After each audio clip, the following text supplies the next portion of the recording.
It's Wednesday morning. So in your tiffin box plan வந்து pasta, berries and egg தான். So பாஸ்தாக்கு நான் எல்லாம் veg pasta தான் பண்ணேன். அதுக்கு என்னெல்லாம் போட்டேன்னா ஆனியனும் எல்லோ பெல் பெப்பரும் க்ரீன் பெல் பெப்பரும் போட்டு கொஞ்சம் மஷ்ரூமும் போட்டிருந்தேன். ஸோ ஃபஸ்ட்டே ஒரு நல்லா தண்ணி கொதிக்க வச்சு அதில் கொஞ்சம் சால்ட்டு போட்டதுக்கப்புறம் கொஞ்சம் பாஸ்தா போட்டு நல்லா மிக்ஸ் பண்ணிவிட்டு உடனே ஆஃப் பண்ணி அடைச்சி வைக்கணும். அந்த ஹாட்லேயே இருந்து அது வெந்துடும். சைடுலேயே பெல் பெப்பரும் ஆனியனும் நல்லா ஸ்லைஸாக கட் பண்ணிவிட்டு அது எல்லாம் சாட் பண்ணி எடுத்தேன் சால்ட்டில். அண்ட் தென் கொஞ்சம் கரம் மசாலா கொஞ்சம் ஃபார் மணத்துக்காக கொஞ்சம் போட்டுடுவேன். அண்ட் இது எல்லாமே ஒற்றை ஸ்ட்ரெச்சில் தான் நான் வந்து ஃப்ரை பண்ணது. லைக் ஃபஸ்ட் ஆனியன் ஃபஸ்ட் இது அப்படி எதுவும் இல்லை, எல்லாமே அட் அ டைம் போட்டு தான் பண்ணது.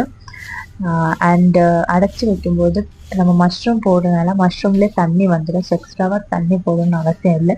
இதெல்லாம் ஃப்ரை ஆனதுக்கப்புறம் நான் வந்து ஃப்ரெஷ் க்ரீம் பண்ணேன். ஃப்ரெஷ் க்ரீம் ஆக்சுவலி அவைலபிள் இல்லாததுனால நான் என்ன பண்ணேன்னா ஒரு ஸ்கொயர் பட்டரும் அதில் கொஞ்சம் மைதா பவுடரும் அண்டு ஒரு கப்பு பாலும் ஊற்றி நல்லா மிக்ஸ் பண்ணணும். கட்டியாகும், அதனால் கட்டி ஆகாமல் நல்லா மிக்ஸ் பண்ணணும். மிக்ஸ் பண்ணும்போது நமக்கு வந்து க்ரீம் கன்சிஸ்டன்சி கிடைக்கும்.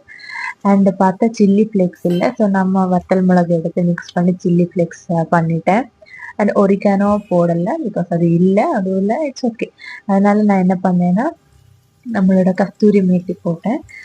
அண்ட் அது போட்டு பேலன்ஸ் பண்ணேன் அதுன்னு சொல்லலாம். ஸோ தென் அந்த ஃப்ரெஷ் க்ரீம் இல்லையா, அந்த நல்லா மிக்ஸ் பண்ணிட்டு இருக்க பால் போடும்போது இந்த மைதாவை நல்லா மிக்ஸ் பண்ணணும், இல்லைன்னா மைதா கட்டி பிடிக்கும். ஸோ தென் அதை கட்டி ஒரு நம்ம க்ரீம் கன்சிஸ்டன்சி ஆனதும் பாஸ்தாவும் இந்த வெஜ்ஜீஸும் சேர்த்து மிக்ஸ் பண்ணி கொஞ்சம் சீஸும் போட்டுட்டு ஒரு 5 to 10 minutes சீஸ் மெல்ட் ஆகுறது வரைக்கும் தான் 5 to 10 minutes அது வந்து மீடியம் ஃப்ளேமில் அடைச்சி வச்சா நம்மளோட பாஸ்தா ரெடி. அண்ட் தென் நான் இதுக்கு இடையில ஒரு ஆம்லேட்டும் பண்ணியிருந்தேன். ஆம்லேட் இல்லை, முட்டை தோசைன்னு சொல்லலாம், முட்டை தோசை பண்ணேன்.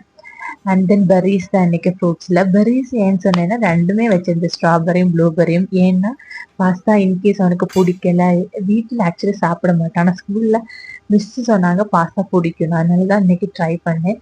ஸோ இன்கேஸ் பிடிக்கலைன்னா பேக்கப்புக்காக அவனோட ஃபேவரட் ஃப்ரூட் தான் வச்சுருந்தேன், பெர்ரிஸு லைக் ஸ்ட்ராபெரியும் ப்ளூபெரியும் வச்சுருந்தேன். அப்போ பசி இல்லாமல் இருக்கும் அப்படின்னு. இது போக அவங்களுக்கு ஸ்கூல்லையும் ஃபுட்டு இருக்குது, பட் அதிகமாக சாப்பிட மாட்டான்னு சொல்லி தான் நம்ம டிஃபன் பாக்ஸ் கொடுத்து விடுறது. ஸோ அதனால் பேக்கப் இருக்குன்னு நம்பிக்கையில் இதுதான் என்னோட டிஃபன் பாக்ஸ். அண்டு நான் வந்து ஒர்க் ஃப்ரம் ஹோம் எடுத்தேன். அண்ட் தென் இன்னைக்கு இது மெசேஜ் வந்துருக்கு ஃபாதர்ஸ் டே செலிப்ரேஷன், அதுக்காக ஃபாதர் சன் ஒரு ஃபங்க்ஷன் ஃப்ரைடே இருக்குது. ஒரே ட்ரெஸ் காம்போ ட்ரெஸ் மாதிரி போடணும். ஸோ